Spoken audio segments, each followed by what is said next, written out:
Hey everyone, I'm Sean Morley with ShopSabre CNC. We just added a new Cehisa Edgebander to our showroom, and today I'm going to show you all about it.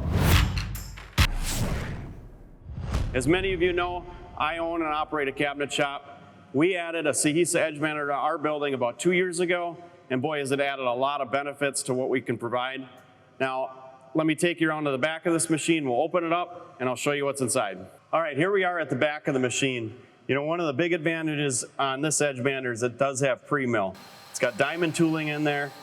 It works phenomenal to give a really good clean edge. If your parts have to sit around, you know, if you're running a ShopSabre CNC and you're able to take it and run the parts right away, pre-mill's not really necessary. But if they stack up and you build up parts, you're gonna wanna add a pre-mill. And we're able to get that in a small footprint here.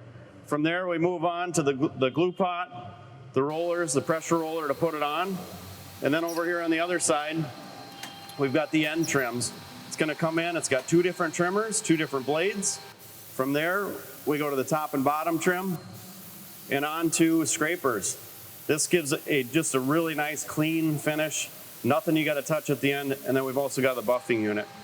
This machine also has the preconditioner for helping remove any glue. So as you can see, what a nice small footprint and how much stuff you get in there. This thing really adds a lot of capabilities to your shop. So if you're interested in adding one of these machines to your shop, give us a call or check us out at shopsabre.com. And if you want to see more videos like this, check us out at Facebook, Instagram, or YouTube. Thanks for watching.